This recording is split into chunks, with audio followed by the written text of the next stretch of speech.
What's up, Fantasy Champions? Spotlight Sports Network is excited to tell you about an amazing deal from Thrive Fantasy, your place for daily fantasy sports and esports. Right now with promo code SS Network, Thrive Fantasy will match up to $50 of your first deposit. So go to thrivefantasy.com and sign up now with promo code SS Network. That's thrivefantasy.com, promo code SS Network. Welcome to the My City, My Game pod show featuring Raider J77, your place for all things Raiders and all things Trailblazers. Brought to you by the Spotlight Sports Network. Make sure you like, subscribe, and hit the bell for notifications. Now let's go. Once a Raider, bruh, always a Raider, bruh. Shit, simple as that. You look silver and black. Lot of bread invested in that old line. Car insurance cost the arm and the... What is up? What is up? What is up?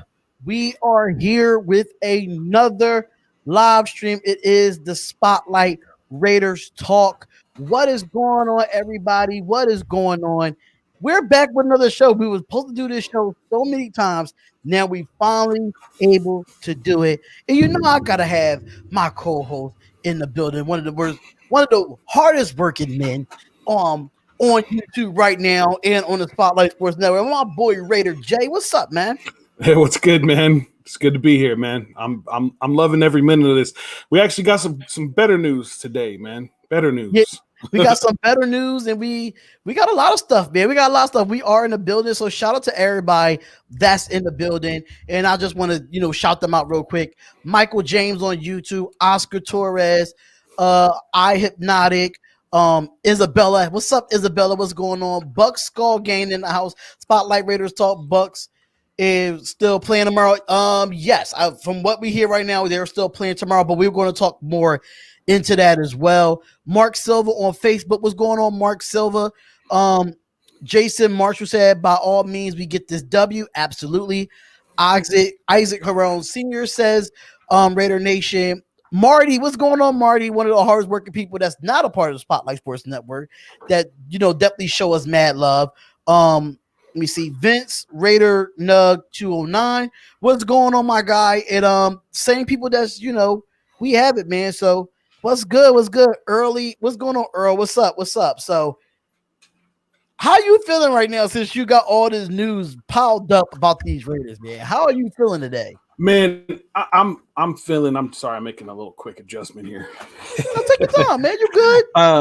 I'm feeling really good, man. I'm feeling excited. I'm feeling like, even minus a couple of our key pieces in Trent Brown and Jonathan Abram, I'm feeling like, man, we're really gonna pull this win. We're gonna pull the W. It's at our home field, our brand new stadium. We're coming off a hot win versus Kansas City.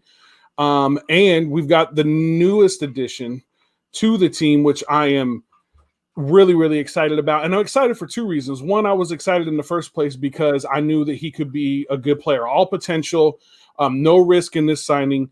But two, watching the interview where John Gruden was talking about David Irving, he was asked specifically like, hey, what's the plan for him? Like, what are you going to do? Right. And John Gruden's response was, you know what? We're going to have to wait and see. He hasn't played in a while. We're going to have to see how he does, how he practices. And if he does really well, then hey, we're going to move forward with him. Now he's been brought off of the practice squad. I don't want to, get to the segment just yet, but knowing that John Gruden has that faith in him to do that, man, I'm loving it. I'm loving it. All right, so we do want to get into a few things because people are asking us questions right now before we get into our actual topics. One question was, Mike Thomas is getting shipped out. What do you think about the possibility coming to the Raiders? Now, I wish I would have known this rumor coming out when I did my top 5 players that the Raiders should trade for, which that video will be dropping tonight. It was supposed to drop before the show, but it didn't. I didn't get it done in time. So it will drop tonight as well. But how you feel about that, Jay? I mean, I'm not really Michael Thomas, one of the top wide receivers in the league, if you could say. If he does get shipped out, what would you give up for him? To be honest with you, I personally, here's my take. I personally would not do it. And this is why, because people are going to call me crazy. They're going to be like, dude, Raider J, you've lost your mind. It's Michael Thomas. But we're building another culture. We're building a better culture.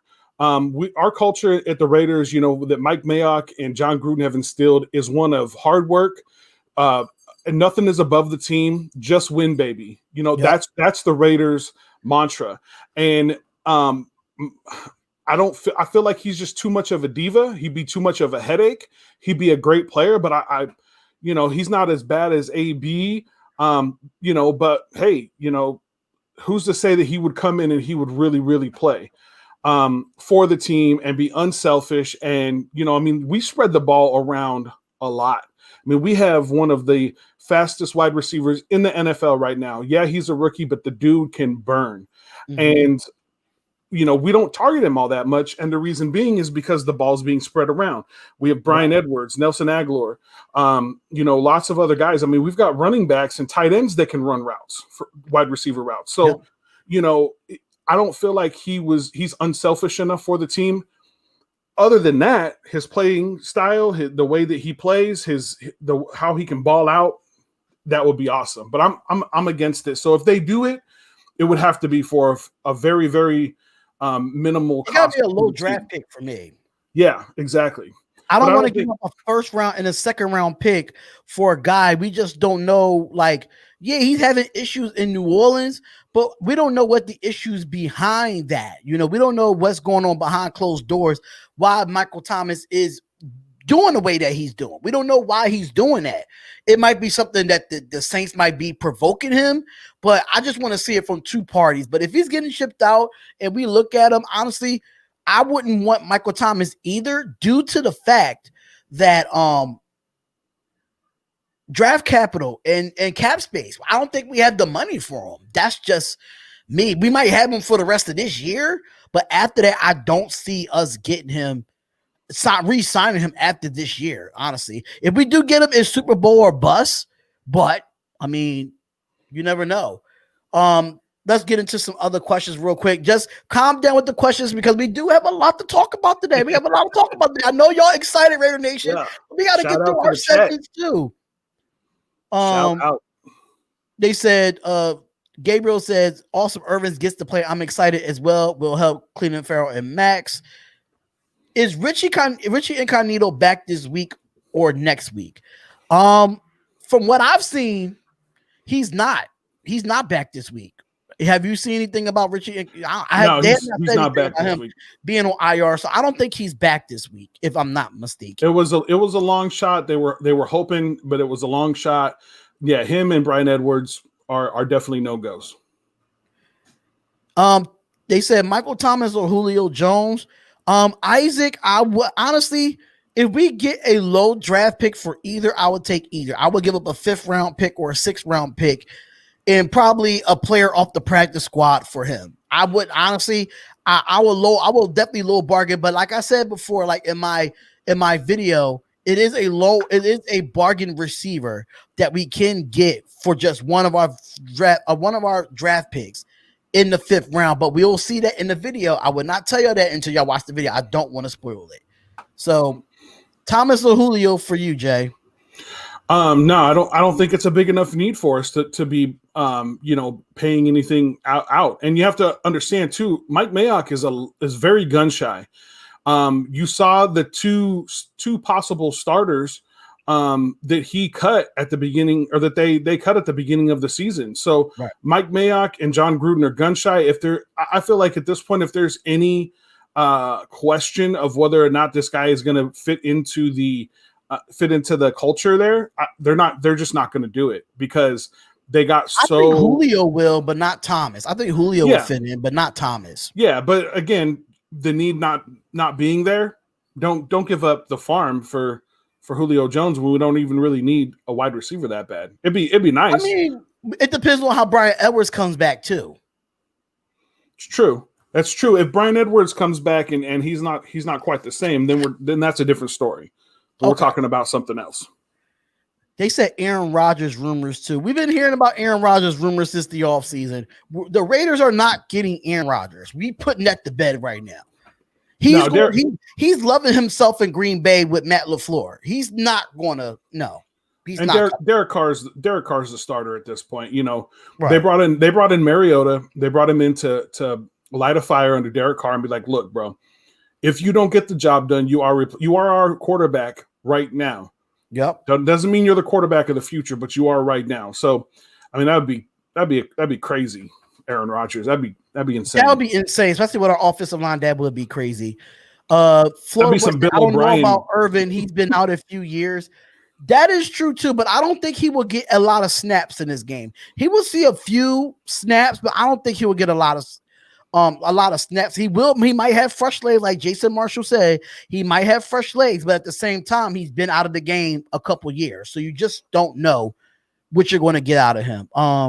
Yeah, most definitely. Gruden would not have brought him up from the practice squad if he didn't have any faith in him. I mean, he's like I said, he said it directly.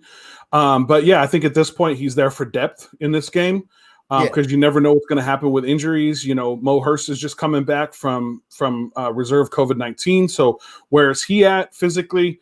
So there's a lot of different factors, but hopefully he'll get a little bit of burn and get some I'd love to see him play tonight. I would love it, but I would love to see him play as well. Not tonight, tomorrow. Will the Raiders play for Aaron Rodgers? No, I don't think we will. I don't think we're in that sweet state. But shout out to Docs ENT, aka Graphk Raider. I don't know if y'all heard the intro of my intro. Once a Raider, always a Raider. Y'all definitely got to go check out the track. Go check out the video on his channel. He have his own Raiders podcast as well. Shout out to Graphk Raider. The video was dope. You did it right in front of Allegiant Stadium.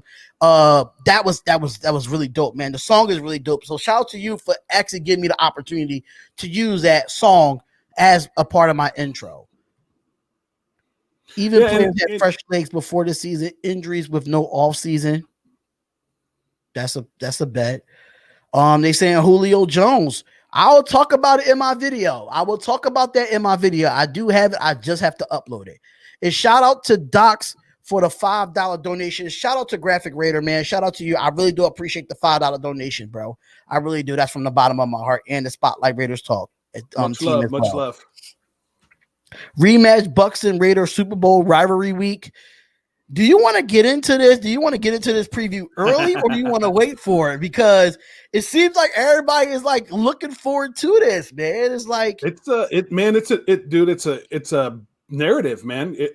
It's a story. It's like you can't make this stuff up, right. This is better than fiction right now. Excuse me, Aaron Rodgers. I got Aaron Rodgers on the brain now.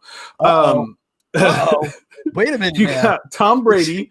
Tom Brady on the Buccaneers, right? You got John Gruden back with the Raiders, and the whole history behind that, and John Gruden getting traded literally as soon as the game was over, the AFC championship game was over, where they had lost to the Patriots and Tom Brady over the Tuck rule, gets traded off and shipped off by Al Davis to the Buccaneers, comes back the next year, meets the Raiders in the Super Bowl and, knows every single thing they're going to do and just in the rest of history from that, because that's the last time we won a playoff game was in 2002. Exactly. And then look at the dynasty of Tom Brady and that was Tom Brady's rookie year. So the dynasty of, you can't write this, man. This is better than fiction. I would love to see, especially if it's getting even better.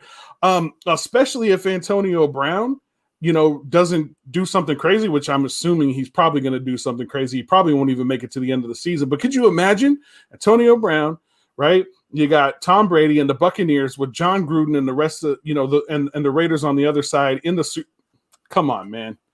Whew, that would be insane. That would get views and sell tickets. Insane. Y'all are crazy in the chat right now. I'm trying to keep up with everybody's. They're juiced like I am. Yeah, they're Trigger Time. What's going on? Florida Boy said Carr's our guy. Jason says probably in training, waiting for his day on Sunday. We already know that Jonathan Abram will not be playing this week. He will be back next week due to the whole COVID situation.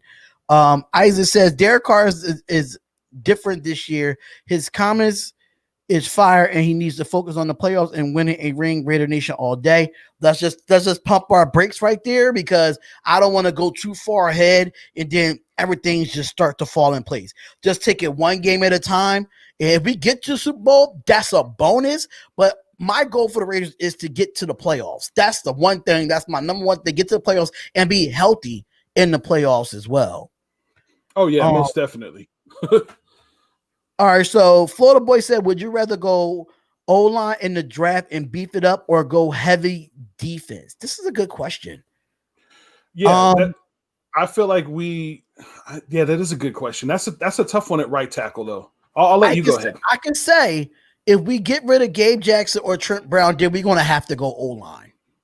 Yeah, most definitely. Well, and then that's the thing, though, is that I always forget his first name, but Simpson, the backup for Trent Brown, if I'm not mistaken. Sam Young. Or excuse me, Sam Young. He seemed to be doing okay, but I just don't know if he's starter ready. So yeah, if we get rid of Trent Brown, if they decide they're going to move on, we definitely would have to go O-line. Get a stud right tackle. One that, or find an office alignment in free agency, but it depends on our cap space too. Because it's going to be a good offensive lineman that will be free agents at the end of the year. So I'll say go both. I mean, it's a 7-round draft, so I say go heavily on both. Why not? Heavily on the more depth, the better it is. And if we're able to trade Trent Brown to get some draft picks, if we got anybody else that maybe we got some promising guys on the practice squad, we could probably get some. Pull them up and get some trade picks for them. I mean, who really knows? I mean, Mayock is the evil genius behind the curtain. So, linebacker, safety, and right tackle in that order, that's possible. And then nothing wrong with a good linebacking depth, because you just don't know what happens with our linebackers. Because we really don't have no good. What other backups that we had besides what's that guy named from UNLV that was an undrafted free agent for the Raiders? I'm lost. I got his name right there. He made the practice squad, but they moved him up to Javin White. He's another guy that could probably get some snaps in at that linebacker position. Safety, we do need depth at safety. I'm just going to be real. We need depth at safety. Should we cut Trent Brown for cap space? Yes. The guy is making $20 million guaranteed. Yes, cut him for cap space. I wouldn't trade him because I wouldn't trade him, because if we want to get that cap space and we want to bring free agents in next season, especially if it's a good right tackle or a good just as good as Trent Brown, but can be on the field more, I would give that money to him instead. I mean, that's a rookie contract. You're going to be saving tons of money. Cannot join the show and talk about rivalry week. Not this week, because we've been trying to get this show on the road all week, and things just have not turned out. And we was finally able to get the show on the road. So not this week, bro, but we will have guests come on up here. We are starting that as well. I'd like to see them not traded until February, not after. Oh, he was not traded until February, not right after the Tuck rule. I'm talking about John Gruden was traded right after that game. Al Davis got on the phone, called him up and said, "Hey, you're going to Tampa Bay." That's exactly what happened. Crazy. Yep. Our Raiders defense. Okay, so Bucs Call Game says let's just get into the preview, because they ready for this, man. This Bucs guy is ready for it. He says Bucs defense versus Raiders offense. Now, a lot of things got to go. For me, a lot of things have to go into this, because he said who has the edge when it comes into this actual game. Right now, we got to find out something. I really can't speak on it until tomorrow, because yes, our offensive line did come off the COVID list today. That was the breaking news that came out today, but they still had to be cleared for their COVID-19 testing for them to play. So if we lose majority of our offensive line, it's going to be tough for us. It's going to be tough, because we really want to establish the run with Josh Jacobs. And we need Derek Carr to be protected, especially against this front line with Jason Pierre-Paul and Adama Sue. They could be dominant in the middle. They could be dominant on the outside in the middle. But how do you feel about it? I really can't say until we get if our offensive line can play tomorrow. So as of right now, it was reported this morning by several sources that they have been released from the reserve COVID-19 list. So bearing that they don't test positive, I believe tomorrow morning, if I'm not mistaken. So because they do a test pregame. So if they don't test positive tomorrow, then they will play on Sunday, because as of right now, they have been released from or they have been pulled off of that list back onto the regular roster, obviously along with David Irving off of the practice squad. So as of right now, long as no positive tests, we're good to go. Right. So who do you think we got? Who has the edge? The Bucs defense or the Raiders offense? Because if we have our offensive line, I say the Raiders offense. I say the Raiders offensive line, as long as we're all healthy, even with the even missing Trent Brown, that is going to be a factor. Don't get me wrong. Mm-hmm. Trent Brown not being in is a factor. Right. But here's what we do have. So this morning I watched an interview with John Gruden, and the interviewer asked him, it was actually JT the Brick. I know some people don't like him, but I don't have a problem with the guy. Anyhow, JT the Brick asked him, he said, how are you feeling about going up against Tampa Bay in the blitz? And he said, well, I'm fully confident in our running backs, in our tight ends to be able to fill in and do that blitz coverage and block those blitzes. As a matter of fact, in the last game that we played against Kansas City, they blitzed during that long bomb to wide receiver Henry Ruggs III. Derek Carr went to pass to him, that big, huge, long bomb or whatever. And he said that actually mossed the corner at that time too. Exactly. He said JT or Booker actually picked up the blitz really, really well, and he's fully confident that he's going to be able to do that. So we've got pieces not just on the O-line, but other pieces in tight ends and running backs that are really, really good at pass coverage. So, I definitely feel like it's going to be a challenge, and John Gruden even admitted it's definitely going to be a challenge. These guys love to rush. They love to go after the passer, but we have the personnel to do it as long as the majority of our O-line is healthy. And this is the game that Derek Carr is going to have to be mobile. He's going to have to be mobile. He has to step up in the pocket. John Gruden got to have a game plan for him to roll out. So, because if you have Derek Carr drop back against a Pierre-Paul or a Dominican Suit, it's going to be a long day. Yeah, look back for me. Yeah, absolutely. Look back at the game against the Bears. Yeah, everybody was like, dude, Khalil Mack, he's going to dominate. He's going to, and look what we did. I mean, we completely shut down their defensive line, and they had one of the best defensive lines in the league at that time. So it's definitely doable. We just have to get out there and perform. But Trent Brown will be missed for sure. Speaking of the Bears game, they said, I remember playing the Bears last year, and that is a good defense. We moved the ball against them, and that defense understands that this is a new year, but I believe we could play well. I could understand that too, Isaac, because I just really feel like that Bears game, we did not allow a sack from Khalil Mack in that game. Absolutely. Khalil Mack was one of the top defenders in football, even when he was with us or with Chicago. Yeah, and you got to understand, I mean, we may not be consistently, throwing bombs down the field, but we may be settling for 5, 10, 15-yard passes. But you live and die by, moving the ball down the field. So if we move the ball down the field and we do it in 10 minutes or 5 minutes, as long as we have a commanding lead or have the lead, it doesn't really matter. Let's take our time and let's move the ball down the field. And if we have to, get the ball out of Carr's hands in 2.2 seconds, then so be it. Do what we got to do to win. Right. So I understand that, Buck Skull says it's going to be a hell of a good game, but he did say that the Bucs are number one against the run.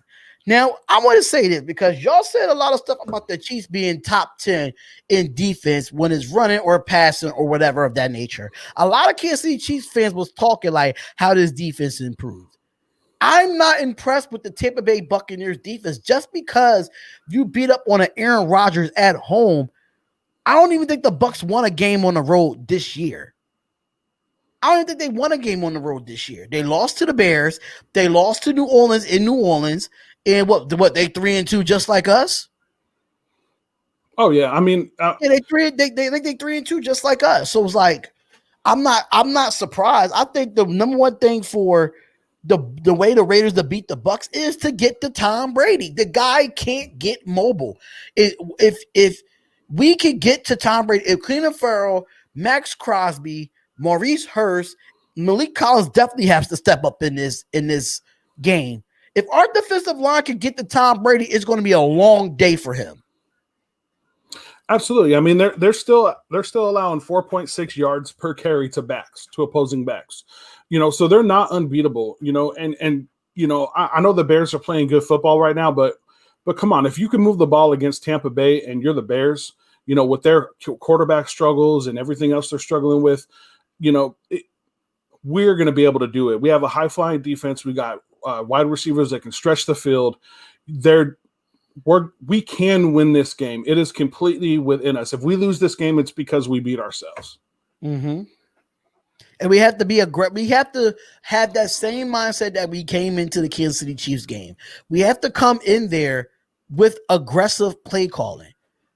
Don't slack off now because we had a week off. No, we had a week off, and it's been a tough week for us, especially with this COVID stuff going on. So we have to stay focused, and we're not going to say it's a walk in the park game because all of our games has been competitive.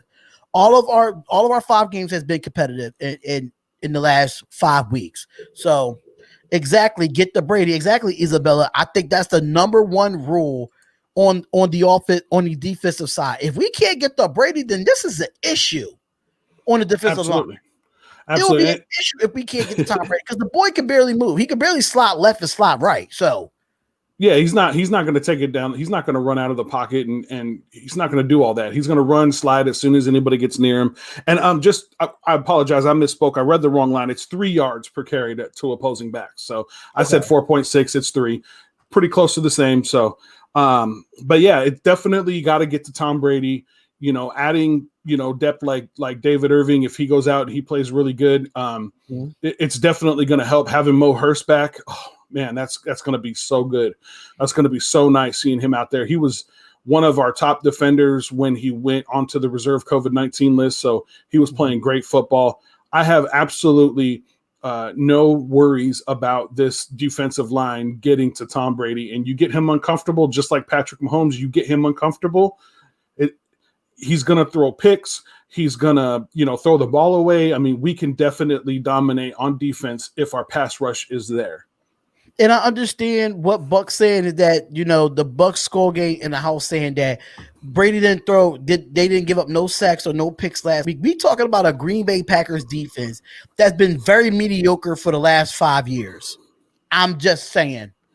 The Packers defense has been very mediocre. That's why they get blown out the way they get blown out, because Packers fans don't understand that their defense is crap. And our defense is better than the Packers. I don't care what nobody say. We might be at the bottom of the defensive ranks, but I think right now, going into week 7, our defense is better than the Green Bay Packers, period. If we could pick off a home, we definitely going to pick off Brady. That's plain and simple. If we gave Patrick Mahomes issues in week 5, what makes you think we were not going to give Brady any issues? So that's just me. That's just how I see it. Absolutely, and they've allowed 8 interceptions to opposing offenses. So they they can definitely a team can definitely pick off Tom Brady. He is not invincible. He does throw picks. But the point is, you got to get to him. You got to rush him, and we have the personnel to do it. I mean, are we forgetting about the Condor? I mean, are we forgetting about Mad Max Crosby? I mean, gosh, we're only this is only our 7th game of the season, and how short of a memory do we have that this man had 10 sacks last season? I mean, come on, guys. We definitely have what it takes. And what a better time than right now for him to have a bounce back, game and come back and dominate, with the addition of, some depth, Mo Hurst being back. I mean, you guys got to have some more faith in this team, man. These guys are good. These guys get paid just like everybody else. They're professionals. Yeah. It's going to be all right, but we just have to execute, and everybody has to do their job.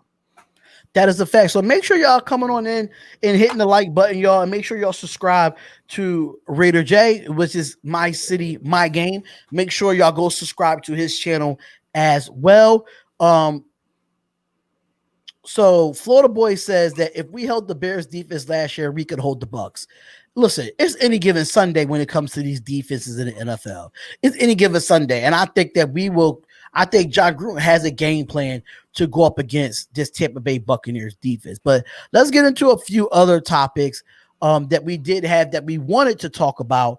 But do you still want to do your final score at the end for the Buccaneers game? Yeah, we can do that. All right, so we'll do our scores at the end. So the NFL protocol on COVID. This was one of the topics that you had that you wanted to talk about. So my problem with the NFL protocol is that, okay, we was a Sunday night game, which I still think we should have been a Sunday night game. That's just me. This game is not even it's in prime time. It's a 4:00 game, but it's not an 8:20 game. I think this game would have been way better if it was on Sunday Night Football. That's just me.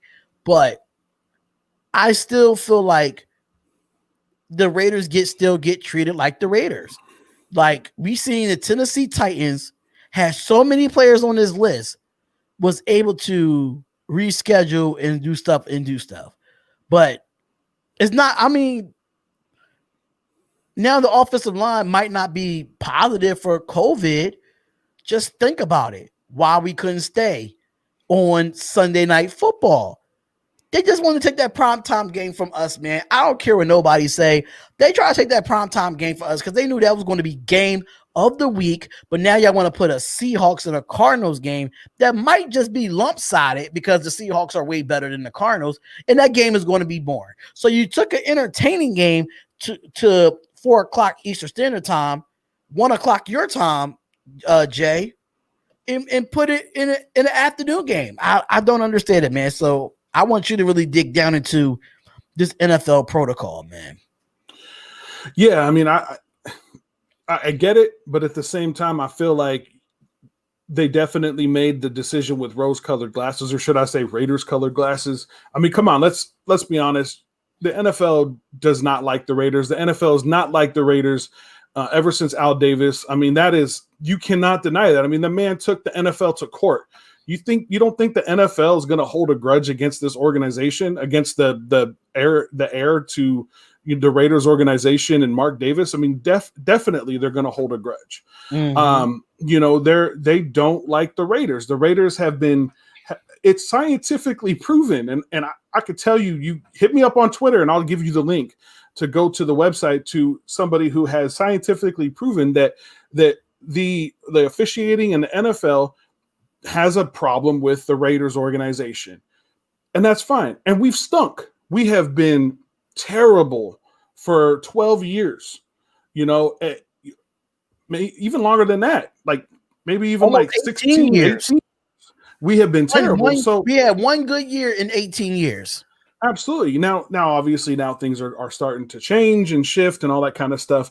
But mm-hmm. that is the fact. And so for them to come out and say, okay, we're going to take you out of prime time, and then we're going to actually give you less time to prepare. So now you've got that much less time, to get once you get your offensive line back, because they can't actually play today or practice today, even though they're at home and they could have this game as or have this day as an extra practice day. They're not able to do that. And the reason being is because they can't actually get, back into what's going on until tomorrow. So now there's even less time. You think that they would have at least put it to, a Monday game, so that we could have an extra day. But no, they pulled it back. Or having a Tuesday game, like the Titans and the Bills. Exactly. So, obviously, playing on a Monday or Tuesday and then, having that short week, that's definitely not, the best. But I would rather have an extra day to prepare for this game and have a short week for next week because our guys haven't practiced since Monday. Right.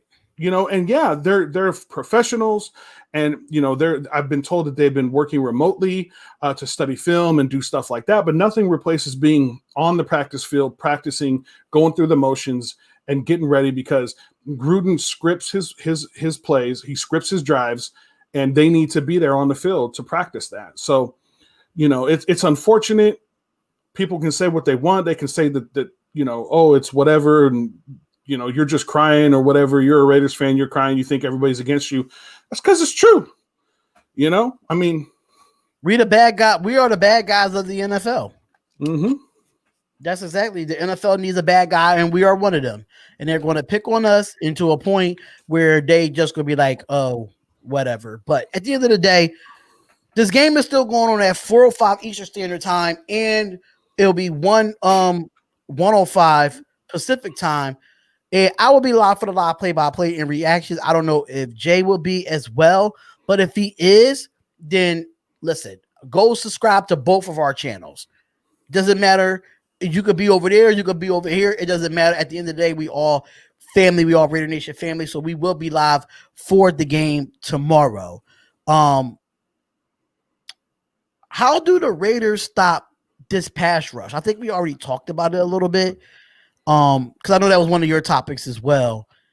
What would be the best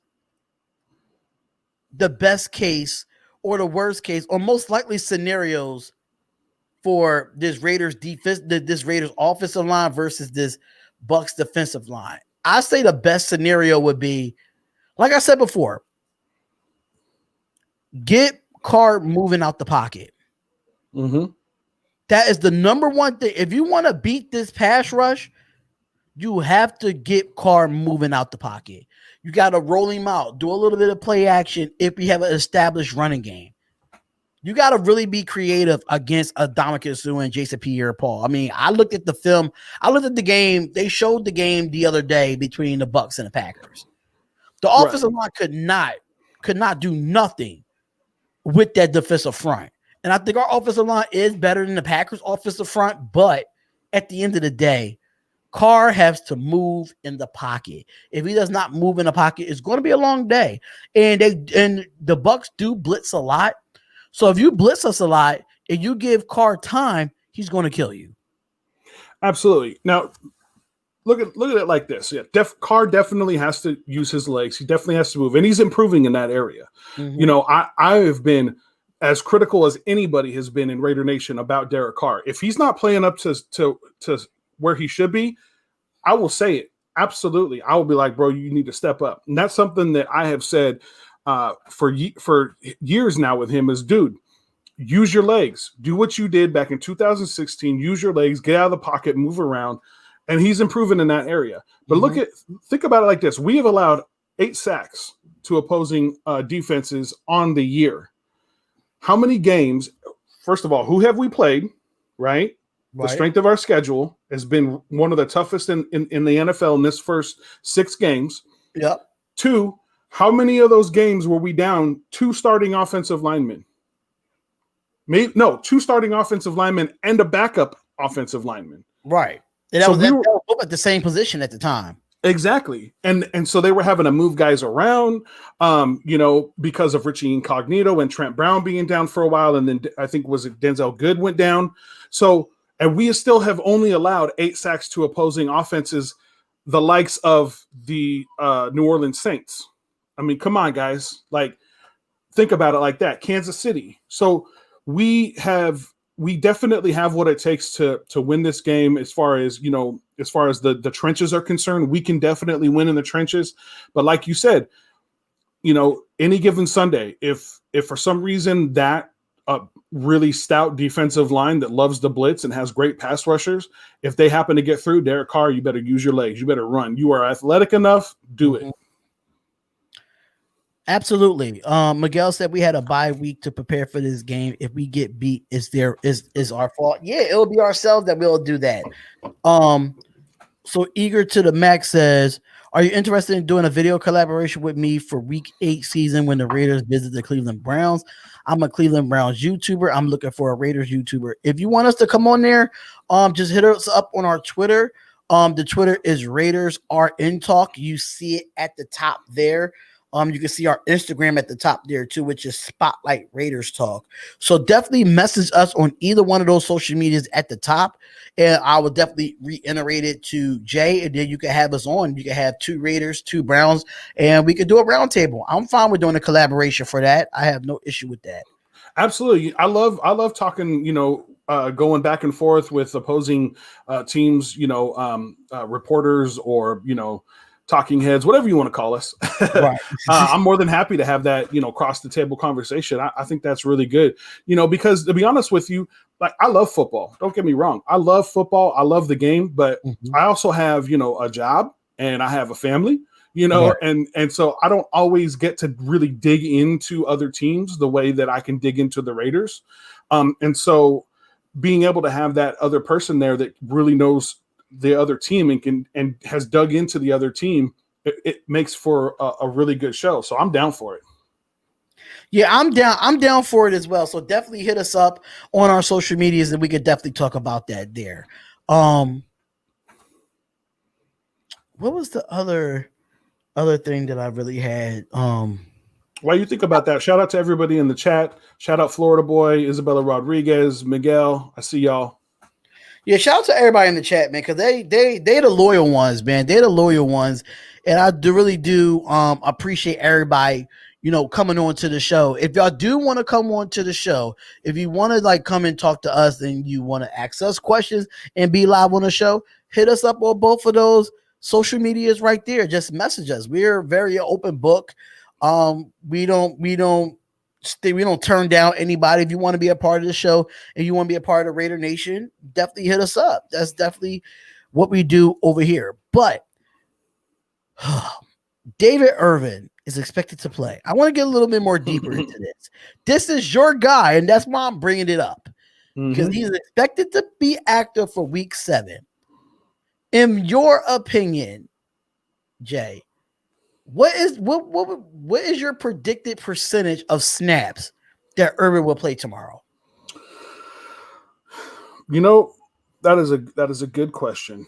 Let me pull up my information on my man. Okay, yeah. So Mr. Analytics. That's what Jay Raider is. Raider J is Mr. Analytics.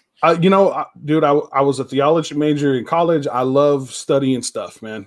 So I dig into this stuff. But hey, I'm not 100% sure. I feel like a lot of it depends on how the game goes. Meaning that if somebody goes down, if somebody needs to be spelled, if our offense is struggling and the defense is on the field more and guys need a little bit more of a rest, and then yeah, when your number's called, and whether you've been playing for 8 days or it's been 80 days since you played, right. You got to get out there and you got to do it. If you're on the team, you're on the main roster. So I think a lot of it is going to depend on how the game goes, but I think they definitely want to get him out there, get him some burn. He's obviously been with the team. So they've been able to see, what he's been able to do.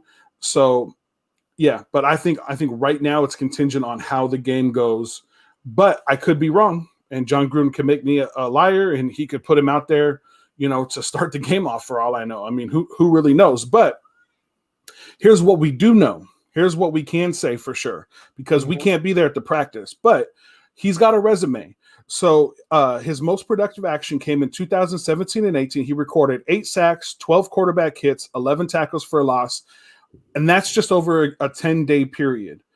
So the guy has definitely got a resume. He's definitely got what it takes. He's got tons of potential, great upside, knows Rob Marinelli, who is our defensive line coach. You put him out there with Mad Max Crosby. You put him out there with Mo Hurst. You put him out there with Cleveland Farrell. I mean, good Lord, do I got to keep going? I mean, you can keep going. Let them know. This is what's up, man. This is a great addition. You guys, trust me, mark it, record this, download it, whatever you got to do. This is a great addition, and this has nothing but upside. Easy Raiders, just to let you know, Abram is out this week. He is out this week due to the COVID protocol. So Abram would not be playing today. Question is, will Irvin play defensive tackle or defensive end? You know more about him than I do. I really don't know too much about David Irvin. So, do you think he'll play defensive tackle or defensive end? You know, he can do both. He's definitely flexible. From what I've seen, I've watched, quite a few of his highlights. I feel like that they're going to have him more as a defensive tackle on the inside, especially because we've struggled so much with the run game. So I feel like they're going to have him at defensive tackle. But again, nobody has really asked John Gruden. Even if they did, ask him or Paul Gunther, they like to play things real close to the chest. So it kind of remains to be seen. But my instinct and my gut tells me he's going to be playing on the inside, rushing up the middle, trying to get to the quarterback on passing downs, and then, taking the head off the running back for, a tackle. I mean, look, how many tackles for a loss? Was it, what I say, 12? I got it right here. Yeah, what I said 12 tackles for loss. Yeah, 12 tackles for a loss. So, obviously, that's not just sacks, but that's also running back. So my guess is defensive tackle. I think he's like, what, 6'7", 6'8", almost 300 pounds, if I'm not mistaken. Yeah. He's he's 6'7". He's 6'7", about 260 something pounds, I believe. The guy is a beast. I think he could probably play both. Number one, his height makes him the reason why he could play both. He might be a little bit lighter to play defensive tackle, but I think his length with his height makes him reason why that he could play defensive tackle and have his hands up to deflect balls and stuff like that. They just need to step up. I don't know what you mean by that, Walter Ross Sr. I don't know. We have our O-line, right? As of right now, yes, we have our O-line until the test comes back tomorrow. So hopefully, I'll say yes, we will have our O-line tomorrow. Yes, they were all tested negative this morning. When they showed up to practice, they all tested negative this morning, and so as long as they do test negative tomorrow, they will be playing. See, and you just never know. Like with these NFL protocol, these COVID-19 testings, some of them has came back as false positives. So hopefully within a 24-hour span, if somebody gets the corona in a 24-hour span, something ain't right about that. In a 24-hour span, I don't know. Yeah, that's a little suspect because, if Trent Brown got it, so Abram, the only reason Abram is not playing tomorrow is because he had close contact with Trent Brown on Tuesday. The rest of the O-line, it was Monday. And so basically how it works is it's a 5 days, if it's a 5 full day span. So they got sent home on Tuesday. They went straight into quarantine. They got tested. And so now the clock starts as soon as they get, as soon as they find out that they've been in close contact, they're high risk, the clock starts and you have 5 full days. So you have Monday, Tuesday, Wednesday, Thursday, Friday, and then of course Saturday. That's the 5th day.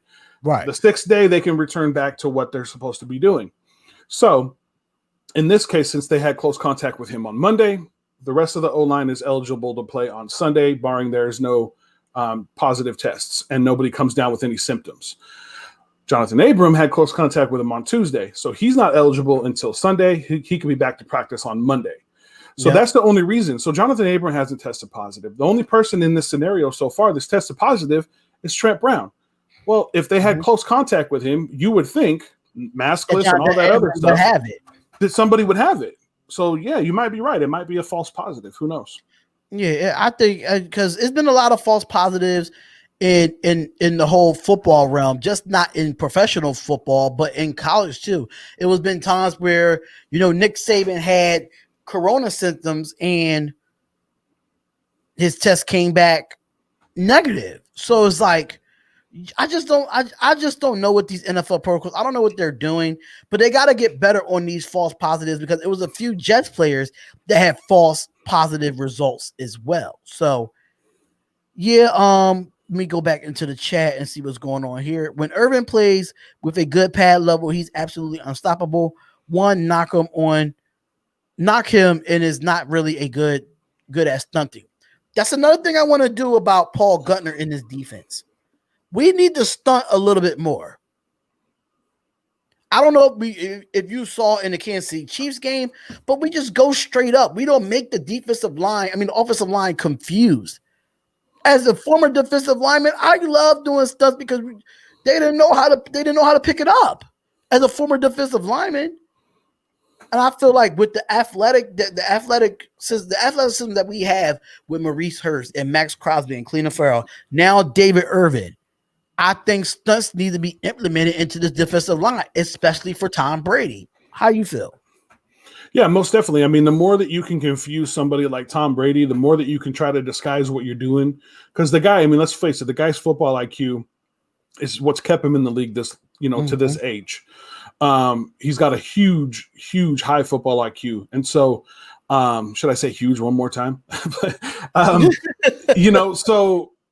yeah, you definitely got to be able to stunt. You got to be able to disguise looks, all that kind of stuff. And so, yeah, definitely. I feel like we need to put more of that in, get a little bit more inventive with what's going on.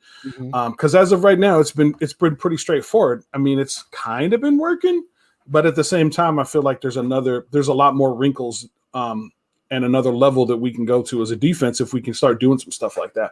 But, a lot of it has to do, I think, with guys being, young rookies that are just learning. This is a lot for them to learn. I actually did a whole show on a whole video on Paul Guenther's 4-3 scheme and how actually complex it is and how difficult it is to teach and learn. You can actually check that out on my YouTube channel. So it's definitely a difficult thing for him to teach and for new players to learn.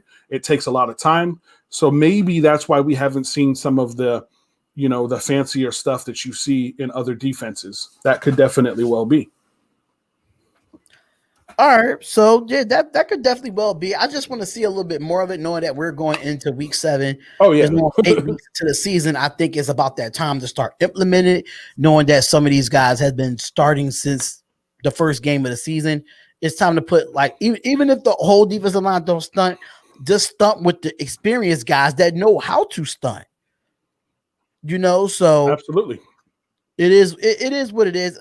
Just to let y'all know, I'm gonna put it out there for the last time. Abram is not playing today, y'all. He's not playing tomorrow. He will be out due to the COVID situation, so we won't have Abram on Sunday. I would love to have Jonathan Abram on Sunday.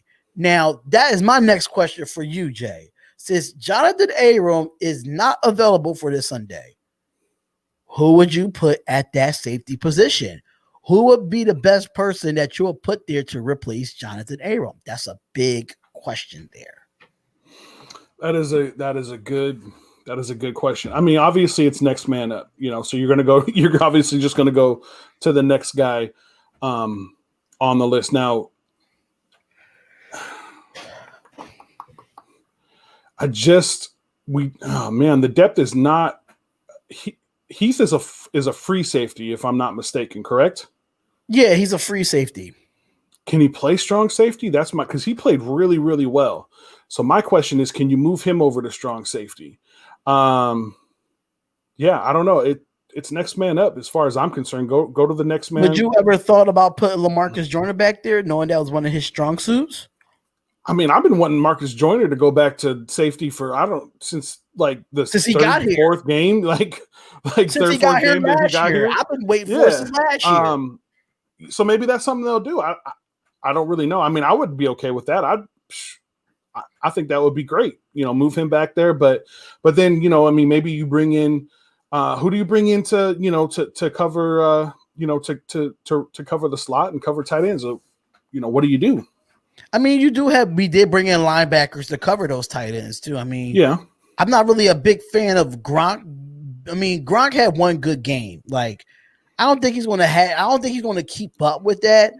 But that's why you bring in Corey Littleton. That's why you bring in Nick Kowalski to cover those tight ends.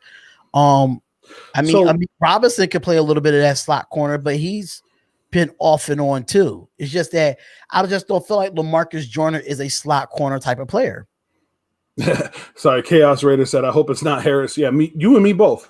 Right. So here's an interesting question. I'm gonna ask you.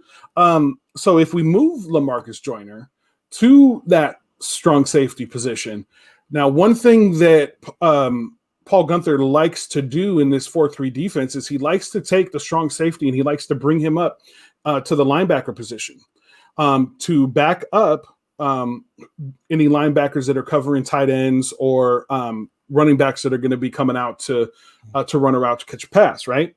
So does his covering ability, is that going to be enough? Maybe is that a reason why they haven't actually pulled the trigger and put him back there at that strong safety position? You know, that could be interesting as well. I mean, I will have to look up LaMarcus Joyner when he was at the Rams and what he did at the safety position. But that's what made LaMarcus Joyner one of the hot commodities in free agency, because how he performed with the Los Angeles Rams. So I got to really look up his film to see why we should put him back at safety. I just know that from going off of what I saw in Los Angeles and what he did in Los Angeles with that good defense that he went to the Super Bowl with, he was at safety on that Super Bowl team. So if we put LaMarcus Joyner as safety, you could put Amik Robinson or Isaiah Johnson at the slot. But my question for LaMarcus Joyner is, will he come up and make tackles? That is my biggest issue with LaMarcus Joyner. If you want to play safety and Paul Gunther brings you up, then you're going to have to tackle. You're going to have to tackle. Oh, yeah. I understand playing the secondary and playing corner and safety. It could be a diva position that you might not want to tackle people. Because I've seen some good corners. I'm not going to name them, but I've seen some good corners back in the day that was scared to tackle. I'm just saying. Yeah, we had one of those. We had one of those for a while. Where did he end up now? He ended up at the Texans, I think. Definitely. Tackling, is kind of part of the game of football, I suppose. That might be an important part of doing your job as a football player, is tackling somebody, especially on a defense. So yeah, tackling is definitely super important. My thing is no matter what they do, to replace Jonathan Abram, they need to swap out Heath with Harris. Please do that. Yes, please do that. I'm calling for that. Please, if you're listening, if you are listening, John Gruden, please. Yes, Paul Gunther, please take Harris out, have him on the bench, put him on special teams. I don't care if he's on kickoff or kickoff return, but make sure you put Jeff Heath back there with LaMarcus Joyner. I think we fill in for Abram between those two, in my opinion. Absolutely. And just to answer Ungar to the max, he says, here's my big question. The Raiders won in Kansas when Carr was willing to throw the ball deep to his receivers like Ruggs. Is he willing to do that consistently? I just saw that, and that's a great question because, I actually talked about that a little bit this morning with Jake the Snake on his show. And so here's the thing. Now, Tigers don't change their stripes, okay? So people are so worried about John Gruden being conservative and, all this stuff and not drawing up plays to throw the ball downfield and, what is he doing and all that kind of stuff. Well, you got to look back. Think about how many deep threats have we had on this team since John Gruden has been here.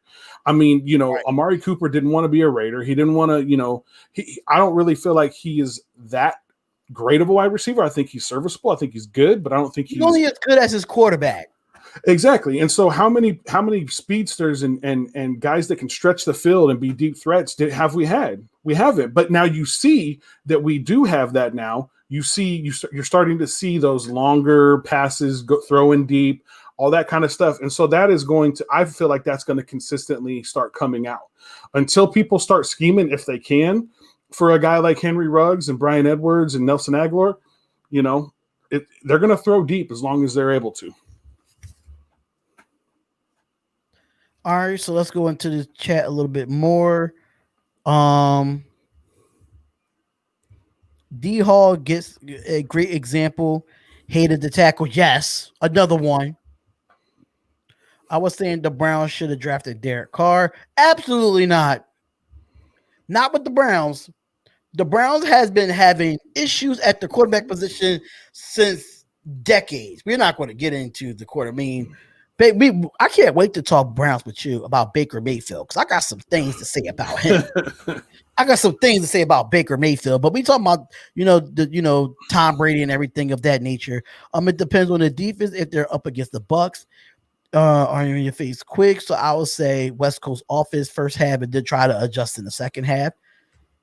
I mean, yeah, that's what we did. We did make adjustments in the second half against the Kansas City Chiefs game. We did make adjustments in that second half, and hopefully we can make those adjustments again. If something's not working in the first half, don't bring it to the second half. And like I said before, and I'm going to repeat this, if it ain't broke, don't fix it. If Nelson Aguilar is having a great game, don't stop throwing to him, Derek Carr. Mm-hmm. Don't stop throwing to him. Then you got to think about it on top of that, that it's going to make Nelson Aguilar more open because they're going to look at Ruggs and his speed. Like I said before, and I'm going to say this again, there's no corner in this league can run with Henry Ruggs. The guy's fast. There's no corner in this league. So whoever you want to play one-on-one with Henry Ruggs and he burns you and Carr get him the ball on point, good luck. Good luck to your defense. Mm-hmm. That is a fact. Cooper didn't have no dog in him. He sure didn't. None. Cooper who? Yeah, Cooper who?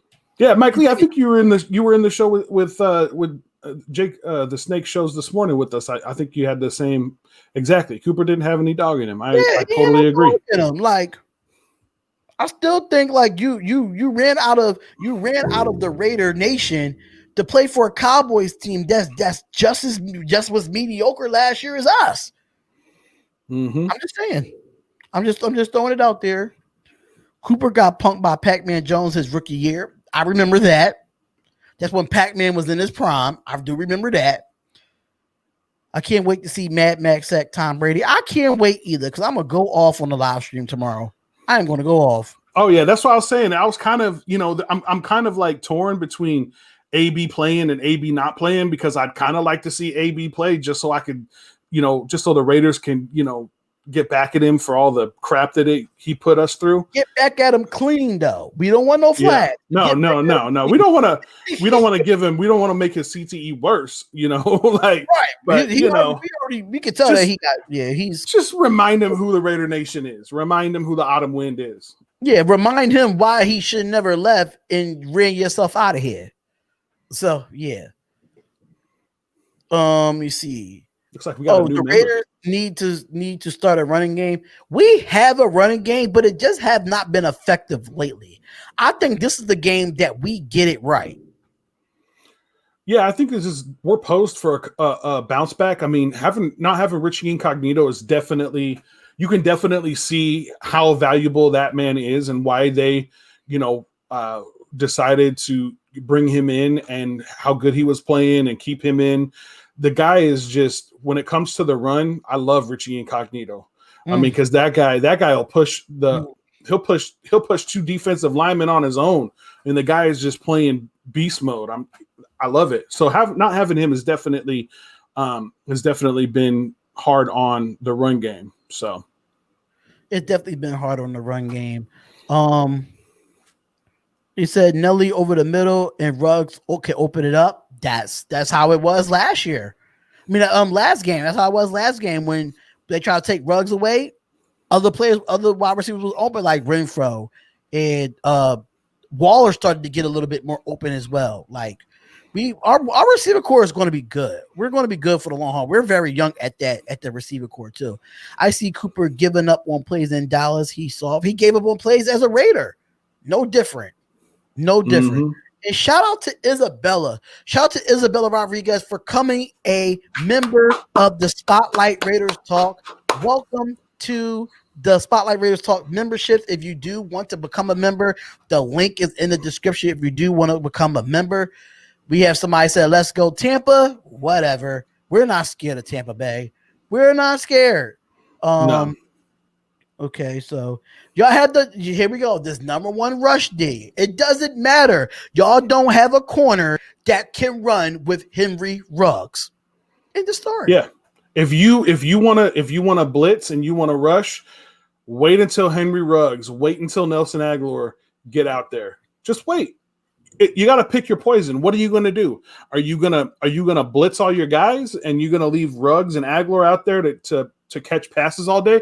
Derek Carr has one of the fastest releases in the NFL, guys. Facts. One of the fastest.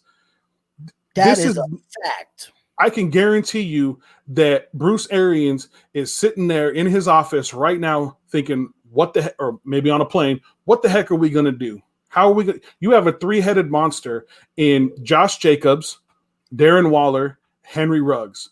You've got the Nelson Aguilar come out of nowhere. Where'd this guy come from? You know what I mean? You know, you've got Booker. Where did this guy come from? Like, what are you going to do to scheme against? We have too many weapons. This is like I said, if we lose this game, it's because we beat ourselves. Raider Nation, just relax, take a breath. This team has what it takes to win. We just beat the Kansas City Chiefs. We just beat the reigning champions. The reigning champions at Arrowhead. Derek Carr hasn't thrown more than one touchdown in Arrowhead in his career. He just threw three. Come on, guys. Like, this team has what it takes to win on offense. This offensive line has what it takes. Buccaneers fans that's sitting here saying a lot. That's what it is. Oh, yeah. These Buccaneer fans. Well, let them say what they got to say. Well, these Buccaneer bandwagoners, because they was not Buccaneers fans when Tom Brady was there. Y'all had to deal with Jameis Winston for the last 4 years. Please. We're not going to talk about that just because y'all got one good quarterback and y'all got AB, which AB won't be playing. So screw him anyway. I'm not scared. Raider Nation's not scared. No, we're not. No, ain't nobody scared around here. Our offense line performs critical this week, whether we win or lose. That's for any team. If you're a football analyst and you know that you play football, you know that your offensive line and your defensive line controls everything else in the next levels of your offense or your defense. Period. Blitz Carr and see what happens. Right. Blitz Carr and see what happens. Will Heath play on Aberrant's spot? We're actually, Andy, we want that. We want Jeff Heath to play in Abrams' spot. We want that. Even if we win, the media will blame Tampa for not playing well and give the Raiders no credit. I think we got used to this by now. Because they gave all the types of excuses why Patrick Mahomes couldn't beat Derek Carr. They did the same thing with Drew Brees. They did the same thing with Teddy Bridgewater. They gave so many excuses. I ain't scared. I ain't worrying about that. I ain't worrying about the media. We're just going to have to play our game and play our game the best way that we have to play it.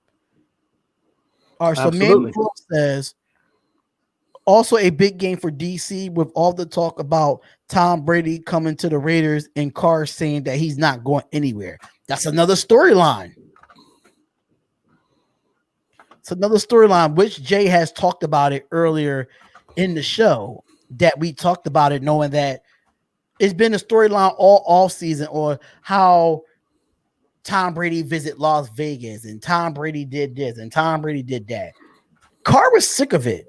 And he's sick of it. And he's playing. Honestly, if you want to look at numbers, Carr only threw one interception this year? How many interceptions has he thrown? 1 or 2. Let me look. I'm looking right now. So I think it is 2, if you want to be honest, but there's only like 1 or 2 interceptions. It is kind of like less. Only one? One. Yeah, only 1 interception. And Tom Brady probably got a few of those in the last 5 games. He probably got like 3 or 4 of those in the last 5 games. I'm just saying. Uh-huh. The fact that we ain't playing prime time has me pissed, and I wish I was going to take Monday off. Just win, baby. I wish that we still play Sunday night.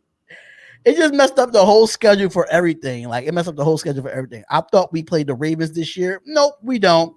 I'm kind of happy that we don't play the Ravens this year, honestly. The way they just beefed up over there, bringing in Dez Bryant, and then now you got Calais Campbell and Yannick Ngakoue from the Minnesota Vikings, a.k.a. from the Jacksonville Jaguars. You put those two together on that defense, I listen. The Ravens defense can be beat, but they're beefing up over there. So Ravens can stay right where they're at. I think Mullen will get an interception tomorrow. He needs one. Tampa Bay don't know if they got active. Tampa don't know they got activated today. They don't know. They don't know. Child, please. David Irvin is going to eat Tom Brady for dinner. I love the sound of that. Talk about it. I love the sound of that.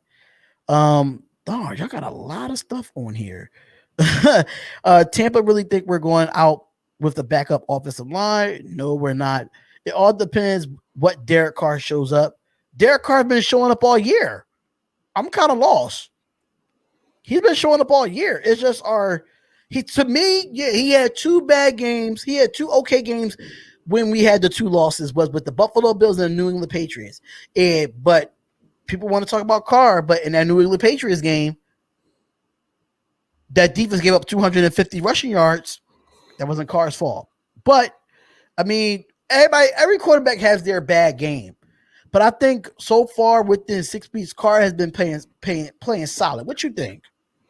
Yeah, definitely. I think that, I think that he had a couple of games, where he struggled, but other than that, I mean, when he's been on, he's been on. I mean, we were dealing with a whole lot of injuries, a really banged up offensive line for those 2 games, and now we got most of our guys back. So, yeah, when here's the thing about Carr. Derek Carr can be a great quarterback if all the pieces are in place. Derek Carr is not Aaron Rodgers. He's not Patrick Mahomes. He's not going to dazzle you with, practice squad wide receivers and things like that. But if he has his offensive line mostly healthy, if he's got the weapons to throw to, Derek Carr can be a great quarterback. That's what you have to remember. He can be a great quarterback, and he has almost all of the pieces. We're down a couple of guys. We're down, Trent Brown, and obviously Brian Edwards isn't in, but Nelson Aguilar has stepped up and been playing great ball. This is, again, definitely a winnable game. All right. So let's see here. What else we have here? Heath is already been announced. So it's already been announced that Heath is the starter. If that's the case, I'm satisfied. If Heath, I'm totally down with that.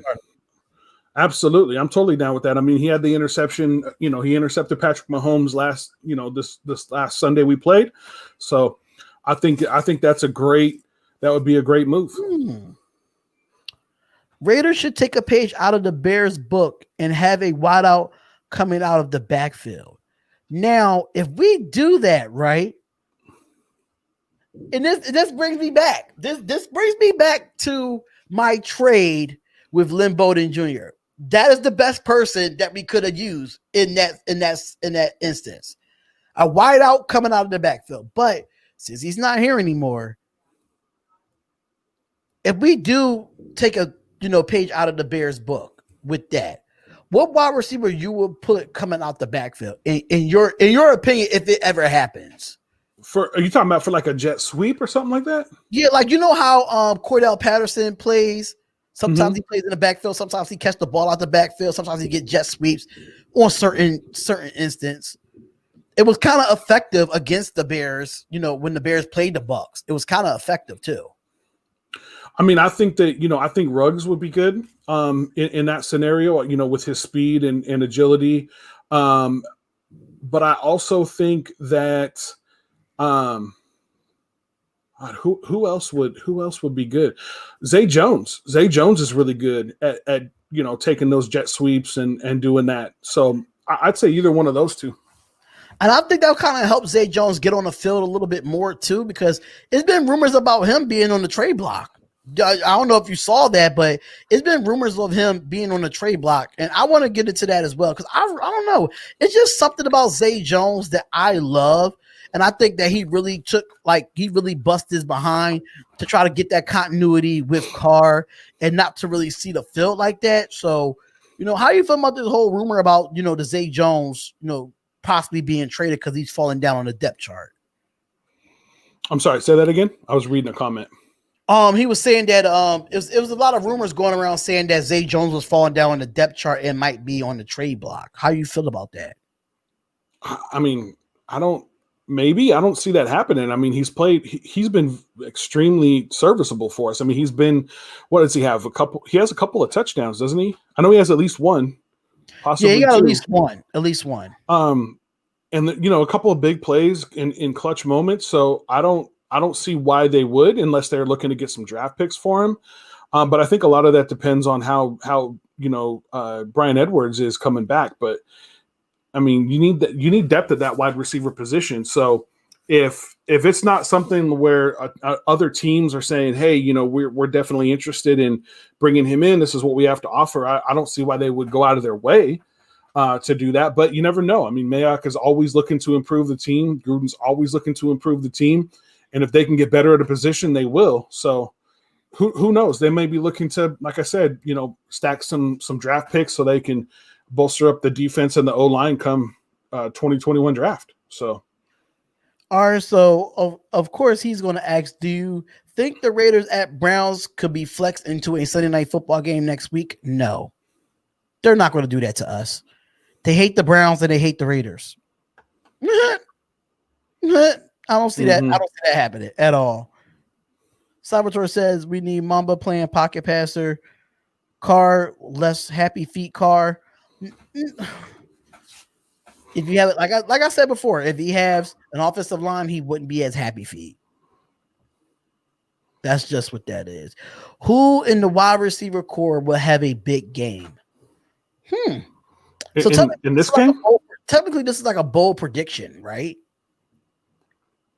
In this game, I think that I think definitely Henry Ruggs is going to continue his momentum from this last game. Like I said, now that they've opened up the playbook, I think they're going to continue to go with him. But you go ahead and give your answer, and I'm going to look at something here real quick.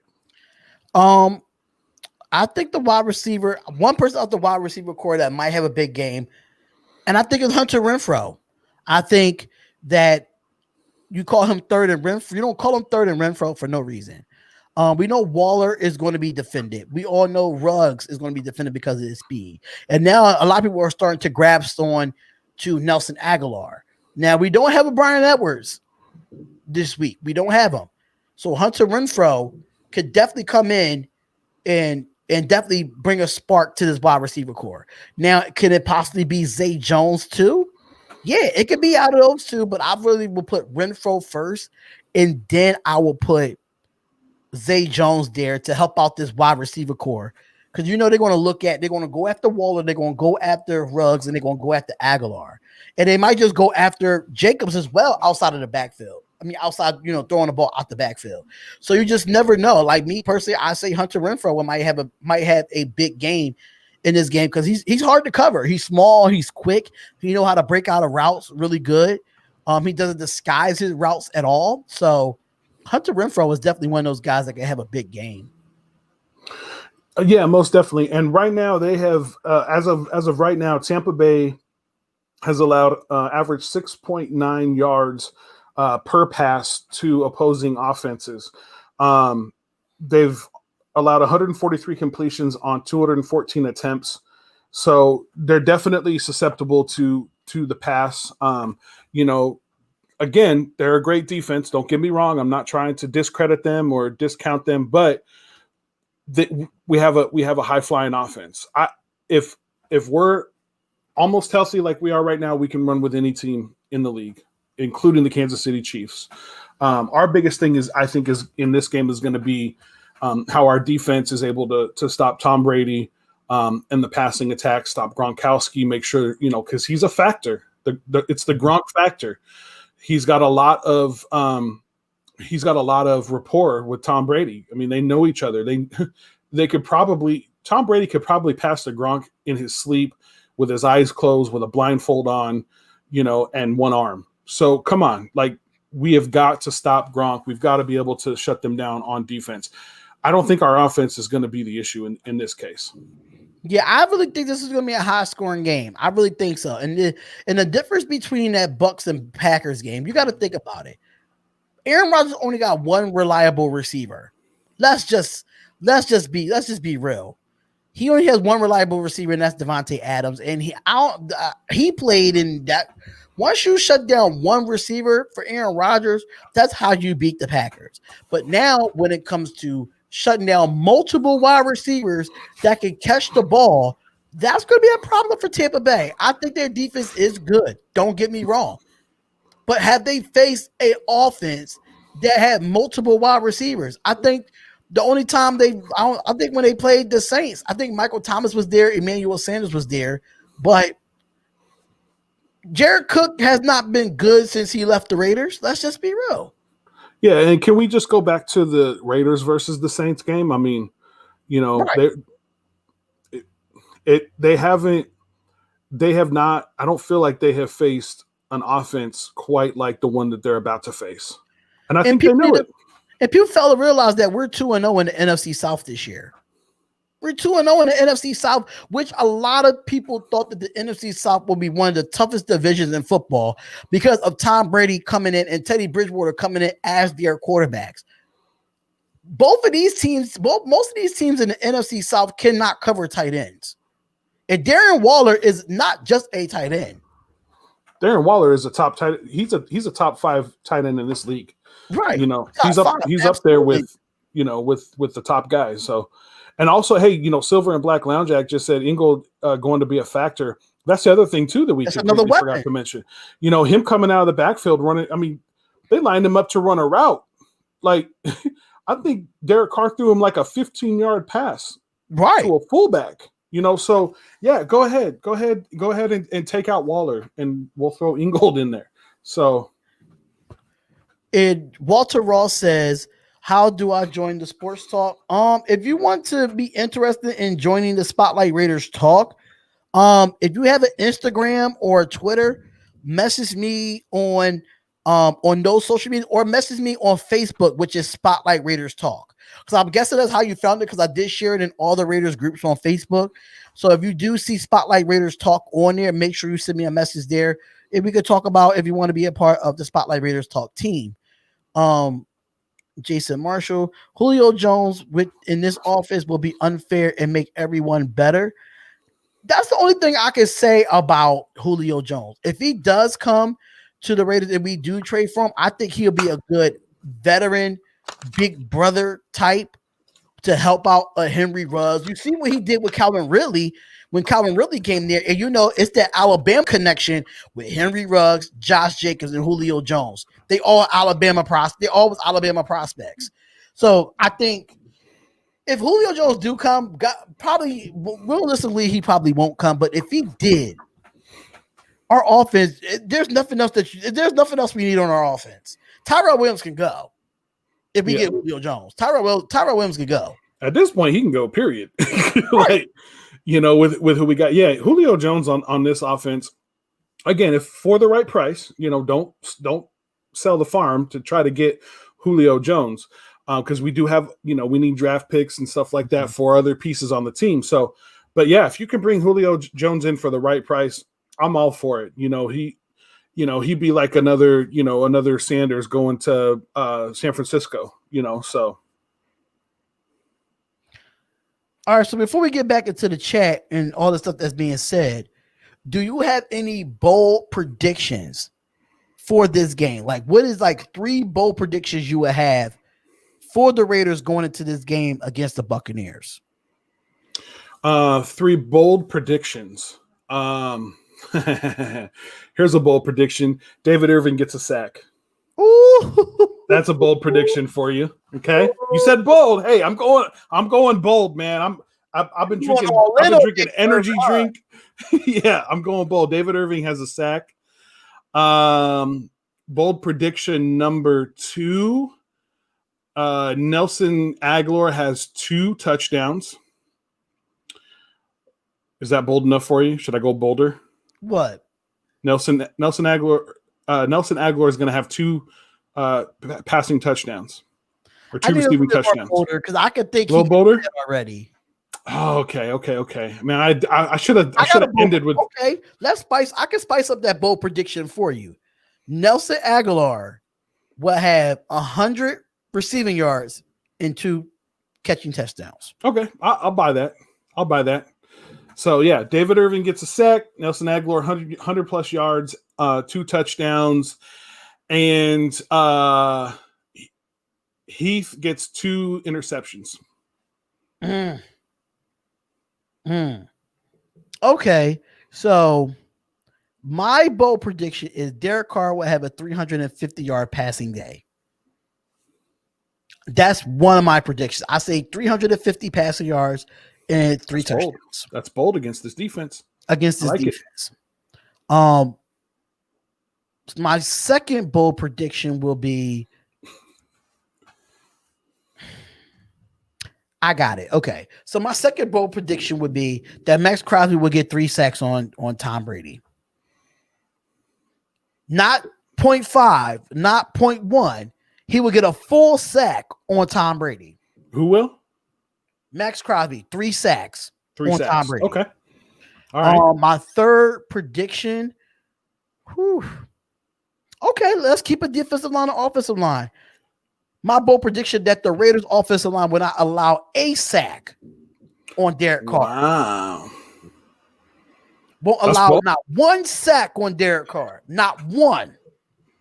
So you're just saying not a sack. You're not saying that they ain't gonna even sniff him, right? You're just saying I'm just saying sacks. If they pressure him, they pressure him. But if they can't get him down, that's what I'm saying. No sacks. Gotcha. Okay.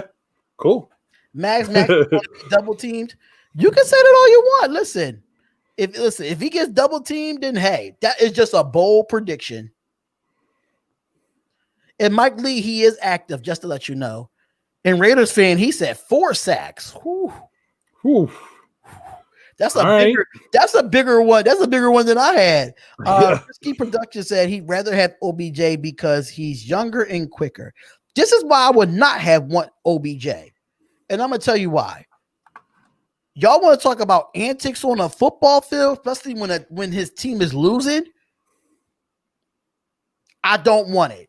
I don't want that type of culture. When we're losing, you have everything to say, but then when you get in the ball, you want to stay quiet. Why are you not saying nothing when you're catching the ball? What is your issue there? I don't want that type of toxic, which is OBJ. He's a toxic diva receiver. I don't want him in the Raiders organization. I don't want him. I just don't want him because, I don't want him to, be getting into fights with nets. We prefer to have our kicking nets unharmed. Mm-hmm. Okay. You don't want to kick the kicking net and then hit yourself with the kicking net after you kicked it. Exactly. Okay, so Kellen Clemens says no sacks or no interceptions. That is a bold. See, y'all got better bold predictions than us in the chat. Y'all really do. Man. This probably I'd rather have Julio. If I had to pick between the two of OBJ and Julio, I would pick Julio. Me too. OBJ. That's absolutely. OBJ never had a quarterback like Carr. He had Eli Manning. Like Eli Manning was pretty good, but it was been times that he went to the playoffs with Eli Manning. He never, but I still think Carr is good. I mean, why not bring in OBJ? But I just don't want the toxic. He's so toxic, I can't. I am a Raider fan, but I've been watching Tampa Bay's defense. There are some bad boys. I'm not afraid. They said this about Tampa Bay's defense. I mean, they said this about Carolina's defense. They said this about the Saints defense. They said this about the Chiefs defense. And what have we done? Put numbers up on these defenses that was so good. Yep. And the only 2 games that we had, again, 3 starting offensive linemen and a backup that were down. All day, every day. Like those 2 games, we was a lot. We was out of offensive linemen. We was out of defensive players. We was beat up in those 2 weeks that we lost to the Bills. Our injured list looked like an injured textbook. Right. Give me Jarvis Landry. They could keep OBJ. Now I can take that because Jarvis Landry is a hard-working receiver, and Baker Mayfield is not getting him the ball. Right. Bring Jarvis Landry. I would take Jarvis Landry to the Raiders than OBJ. I would do that. That's just me. I don't. How would you take Jarvis Landry too? Yeah, most definitely. I think he's got a lot of potential. I actually have him on one of my fantasy teams. So, yeah, I definitely believe in him when he is on and he's got somebody that can throw him the ball. The guy is dangerous. Yeah, absolutely. The guy is definitely dangerous. Eli Manning never really threw that deep. Also, his line was trash. OBJ had good numbers with Eli. He was a Pro Bowl wide receiver with Eli. I'm just saying. LOL, it's all good. I believe the Raiders will get home field advantage throughout the playoffs. A lot of people have been saying that the Raiders could go 12-4 or 11-5. That would be crazy though if the Chiefs go 12-4 if we go 12-4. That would be crazy. That would be crazy. Imagine like if we split the division, like how would they do that? Like, yeah, most definitely. Is it the most more in conference wins to whoever wins that division? If that's the case. Sorry, say that again. What? So the scenario is I was saying like, what if the Chiefs and the Raiders went 12-4? Both of us went 12-4 in the division. It would be.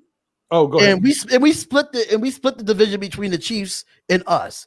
Like, who would get the upper hand? Would it have to be more of conference play, or like it had to be more wins in the conference, right? I think so. It's not a coin flip, is it? And I'm being honest when I say that. It might be a coin flip, but I think it's off of conference wins or point differential, if I'm not mistaken. Hey, you know what? When I don't know something, I'm gonna find out. Yeah, you can always research it.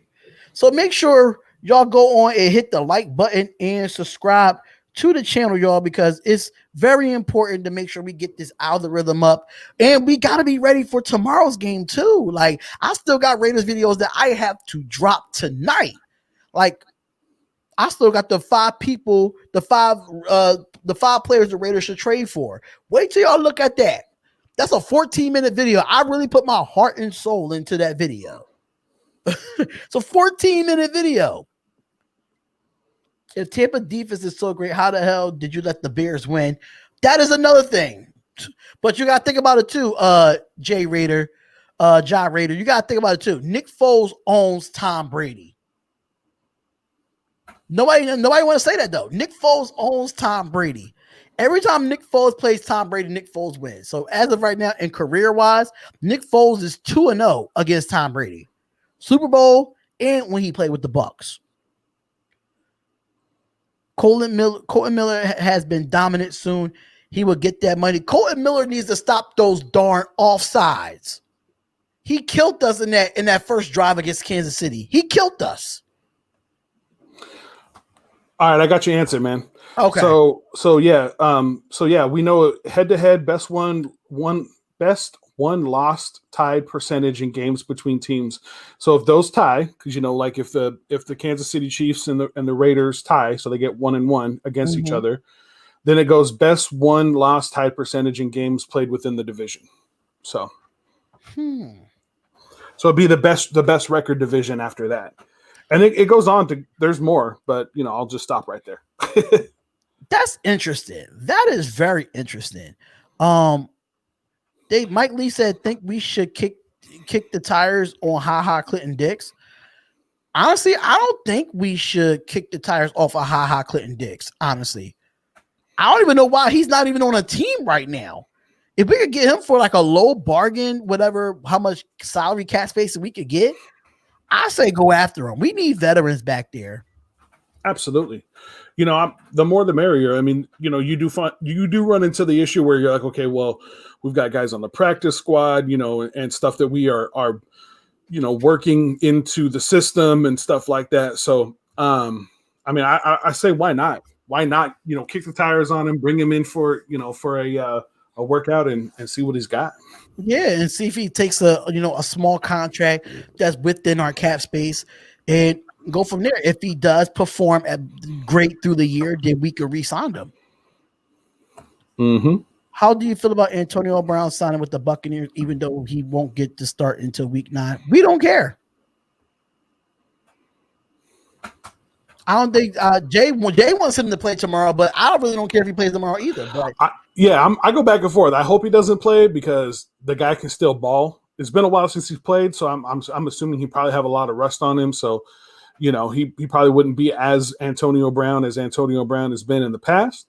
But at the same time, I kind of do want him to play because, like I said, I want to be like. The real question: can Carr win games that matter? Did you just see did you watch the 3 wins that we had this year?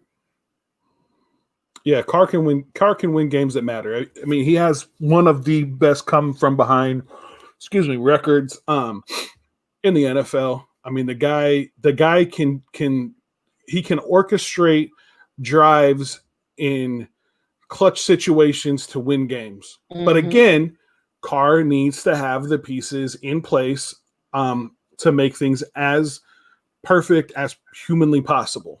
Right. That's what you have to have, which he had in 2016.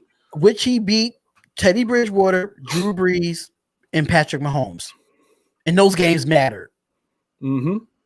And those games matter. Because you know why those games matter? Because even in those games, they still didn't have the Raiders winning none of those games. Yep. And back in 2016, they didn't have the run game that we have now. Now you take and you tell me who our tight end was in 2016. It wasn't Darren Waller. It was Jared Cook. Jared Cook, yeah. And he's an average tight end right now. Yep. And so he didn't have Darren Waller, he didn't have Josh Jacobs. So this, I've said it before and I'll say it again, this is a team, minus a piece or two that is a Super Bowl contender.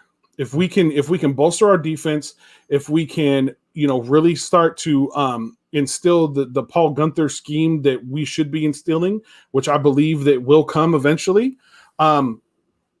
This is a team that can win a Super Bowl. We just have to do a little bit more. We're so close. And before we get into any other questions here, we do want to give y'all a little commercials of some things that is going on with the Spotlight Raiders talk. So we'll be back with a little brief break. So we'll be back with that.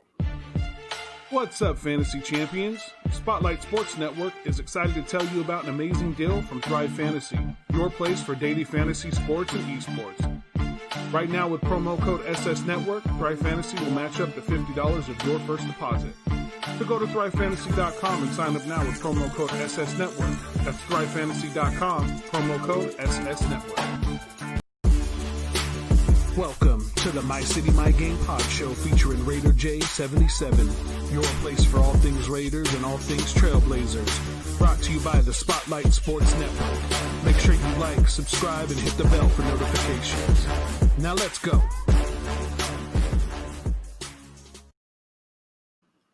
Well, y'all see that there. If you definitely go to thrivefantasy.com and you put in that promo code, which is SS Network, you do a deposit of $20, they will match it to a $50 deposit into your account. So for you to play daily fantasy. So if you are interested in that, make sure you go over to thrivefantasy.com and go over and use the promo code SS Network. It's not case sensitive, so SS Network is your promo code. If you have not gone subscribe to my brother right over here, which is Raider J77. The name of this channel is My City, My Game. If you have not gone over there, trust me, go over there and subscribe to the channel. So let's get back into these questions here. So what about Chad Ochocinco? He's retired. He's not coming back. I don't see nothing about that. Yes, he can win big games if it counts. Derek Carr is the MVP. He could be a possible MVP this year if he keeps up the work. If he keeps up what he's doing, he could possibly be an MVP conversation. Clay Matthews is a free agent too. I don't know about might be worth a workout. What you think about that? Clay Matthews, another linebacker, a good pass rusher as well. So how you feel about, Clay Matthews might be getting a workout, or one of them, either or Clinton Dix or Clay Matthews. I say, as far as veteran presence is concerned and a guy, player coach, Clay Matthews would be a great addition. I don't know how much Bernie has left on him. Obviously, that would be barring a workout and all that kind of stuff. But yeah, I mean, if you can get him for, in this case, you're not going to have to give up any draft capital. So why not go sign him for a veteran minimum? Bring him in, see what he does. And it definitely helped out with the linebacker depth too. Like you got to think about it that Clay Matthews was a former Ram, and so is Corey Littleton. Mm-hmm. Absolutely. So that'll be something that we can look into. Like John Gruden, y'all got to look into it. Y'all gotta look into it. Got to look into getting Clay Matthews. All right. So John Marshall says this week be the fourth former MVP quarterback going up against Carr so far, and Carr will make a point. Yeah. Carr will make a point. I think he will. I believe in Carr. A lot of Raider Nation don't, but I believe in Carr. And we didn't have Rivera as well in 2016. Okay. Was Cook in 2016, I believe? Yeah, Jared Cook was a part of that 12-4 football team until Derek Carr broke his leg because of fat behind Donald Penn. I'm so tired of hearing about 2016 because I think that could have been a Super Bowl year for us. Oh, it was. We were on track. We were on track for a Super Bowl that year until Derek Carr went down and we got bounced out of the playoffs. Yeah, but Walford, you remember Walford, Clive Walford. Yeah, Walford was one of our tight ends too. Yeah, he actually played better and kind of pushed Ron Rivera, or not Ron Rivera. He pushed Jared Michael Rivera. He pushed him down and pushed Jared Cook as well. So. All right, that Bucs O-line is trash. We're going to get sacks and draw penalties. We're going to have to. We're going to have to use noise control. I wish we could have, I understand Mark Davis saying that if we can't have the whole Raiders in there, there's no point of opening up the stadium. But I think we need to have some fans in there, at least some. Yeah, I mean that would be cool. It's a tough situation. It kind of just depends on. How you feel. It's kind of all opinion. I mean, at this point, we've done everything we can to make it safe. It's a big enough stadium. You can definitely, distance people, but unfortunately, how do you figure out how many fans do you kind of take all the season ticket holders and be like, this group gets to come this time, this group gets to come, how do you really do that? I don't know. That's another thing too. You're absolutely right about that. I didn't think of it like that, but I feel like that's where Mark Davis fans would make a big factor against this Tom Brady's offense. Yeah, I mean, Mark Davis said, he said if we're not going to be able to allow all the fans in, I don't want to let any of the fans in, and I get that. It's kind of like, who do you pick and choose? You only let certain ones in. I mean, it's kind of a lose-lose situation for Mark Davis. I feel for him. All right, so there's a reason both of them aren't on teams right now. Worth a workout, but not likely. I think Clinton Dix is worth a workout, and I think so is Clay Matthews. If they can fit into the scheme that we want to run, I say we get one of them and not both of them. But if we could get them on a Nelson Aguilar type of deal, because Nelson Aguilar he's not even making $1 million, and Clinton Dix and Clay Matthews almost at the tail end of their careers. If they take that minimum of what Nelson Aguilar took and outperform this contract, then it's a different story. But if he doesn't outperform the contract, then we can release him and he can only be with us for a half a year. I don't mind taking it was like it's a low risk reward with Clay Matthews and Clinton Dix. So it's not really a high risk on banking on them to come, to the Raiders. I mean, we won't be breaking our pocket. Mm-hmm. So I'll say, yeah, I think it's worth it. Yeah, definitely. I mean, definitely bring them in, kick the tires, do a workout, see what happens. Especially if we don't do nothing at the trade deadline, which the trade deadline is November 3rd. So if you don't do nothing in the trade deadline, there's some free agents we're going to have to pick up. Some. Yeah. Especially, if we're going to make a playoff push, you want to have that depth there. Right. But yeah, these guys, like I said, there's a lot that goes into it. I mean, don't get me, David Irving was a no-brainer. As soon as he got reinstated, linking back up with Rod Marinelli, with the resume that he had, obviously Dallas cut him, so they weren't going to take him back. That was a no-brainer. Bring the guy in. The guy has, he's still young, has huge potential, all that good stuff. So that was a no-brainer. But yeah, guys like Clinton Dix and even Eric Weddle, bringing in Eric Weddle for a workout. Those are definitely because Michael Kendricks. He I think he re-signed with the Seahawks, right. So he's already off. Yeah, I don't think those are moves that are going to be made until a lot of it depends on if any players get signed from the practice squad. Like I said, they've got guys on the practice squad. Chris Young on the practice squad got a sack on Patrick Mahomes, when we played against them this last Sunday that we played. So they've got guys on the practice squad that they are trying to develop. They're trying to bring up. If guys get signed off that practice squad and we're not able to retain them, obviously we can protect some of them. But if we can't, then yeah, they're going to have to start looking at, okay, who's out there, who's serviceable, who could potentially fill a role-playing position or, come in to spell guys when we need them. They're going to have to start making those moves. I don't see it happening right now, but I definitely see it coming in the potential future. Like I said, David Irving was a no-brainer. Bring that guy in. And they did. Sure did. So Kellen Clemens says, how do you feel about the Raiders game taken away from Sunday night? I just I wanted to relax and just watch the games because I was not going to do Red Zone tomorrow. I just wanted to relax and watch the games. And now I got to prepare for a 4:00 game. And you got to prepare for a 1 o'clock game because we're in different time zones. It just messes up the whole schedule of everything. It just really does. So absolutely. Like I was going to do the morning show. And then once the morning show was done, I was just going to chill and watch the games to 8:20. But no. They're going to change up to 4:05. That sucks, man. I just, I just wish we had that extra few hours to be able to, bring the O-line in, call them in early and be like, hey guys, come on in. We've got, we don't have a lot of time, but we got some hours to come in to get you guys in, get you guys back, run through some stuff real quick. There was the potential to be able to do that. And now, you lose those 3 hours. I mean, that's crucial time that we could have had, being as it's our home game and we're not traveling, that we could have had to, to get these guys ready to roll. But unfortunately, it is what it is. Both sides of the ball have to play with no mistakes. Yeah. I mean, you're going to have penalties in this game. We already know it's going to be penalties in this game, but we got to play clean football. Absolutely. The Chiefs was trying to get Urban, but we beat them to the punch. Ron Melinari was not playing that when it comes to his former Cowboys defensive lineman. He was not playing that at all. So, yeah. He said I'm on the East Coast as well. But we're almost into the 2-hour mark.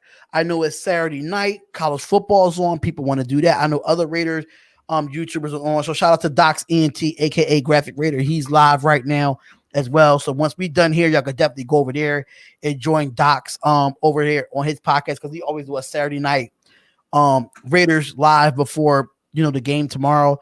But I want to just throw some things out there. Like I said before, make sure y'all go over to thrivefantasy.com and use that promo code SS Network. And when you make your first deposit of $20, they will match it up to $50 for you to have you play daily fantasy if you do like that as well. If you want to go over to the Spotlight Sports Network website, which is spotlightsportsnetwork.com, the link is in the description. If you want to become a member of the Spotlight Raiders Talk, the link is in the description. And we do have a Raider Nation Discord. So if you want to be a part of the Raider Nation Discord, I will put that link in the community post once this live stream is done. And you have not subscribed to my brother from another mother all the way on the West Coast in Pacific time, make sure y'all go over and subscribe to My City, My Game, my boy, Raider J77 is going down. Anything else you want to put out there before we end this, man? Hey, yeah, no doubt. You can hit me up on Twitter, Raider_J77, all lowercase, Raider_J77. There's no space between J and 77. So go hit me up on Twitter. I definitely am heavy on social media. So, if you hit me up, I'll answer back if you've got ideas or things you want me to look into, ideas for things I can bring onto the show. I'll definitely make sure to shout you out and say, this is the person that, gave me this idea. I don't try to take credit from nobody.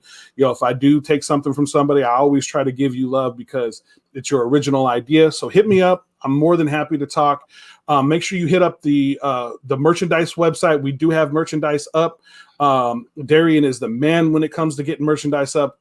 We here at the Spotlight Sports Network appreciate this dude so much for putting up the merch. We got t-shirts, hoodies, hats, everything you could think of. There's mugs, phone cases. Yeah. Pillowcases. You want it, we got it on there, and I'm gonna add it to the website as well. So his merch is up there. The link, which is spotlightsportsgear.com, or if you go to spotlightsportsnetwork.com and hit the merch button, it will send you over there as well. So thank everyone for tuning in. Shout out to everybody, to Fish Raider 88. I know that you're late. You're usually in here early. Shout out to Mike Lee, JA Raider 0, Chaos Raider. There's so many people that was in this chat with different names. I'm not going to shout everybody out, but the Raider Nation, shout out to the actual Raider Nation. Absolutely. Got a big game tomorrow. If you want to check out my channel, check out his channel. It doesn't matter. We both going to be live. You won't be live for the game tomorrow too, right? Yeah, I'm not 100% sure if I'm going to go live on my channel or if I'm just going to jump in with you, but we can work that out. We can work out the details later. Okay, yeah, we'll definitely talk about that offline. Yeah. So thank y'all for tuning in so much. It's been fun. It's been real. Just win, baby. Let's go Raiders and beat down the Bucs. Let's go. Peace. What's up, fantasy champions? Spotlight Sports Network is excited to tell you about an amazing deal from Thrive Fantasy, your place for daily fantasy sports and esports. Right now with promo code SS Network, Thrive Fantasy will match up to $50 of your first deposit. So go to thrivefantasy.com and sign up now with promo code SS Network. That's thrivefantasy.com, promo code SS Network. Welcome to the My City, My Game pod show featuring Raider J77, your place for all things Raiders and all things Trailblazers. Brought to you by the Spotlight Sports Network. Make sure you like, subscribe, and hit the bell for notifications. Now let's go. Once a Raider, bruh, always a Raider, bruh. Shit, simple as that. You look silver and black. Lot of bread invested in that O-line. Car insurance cost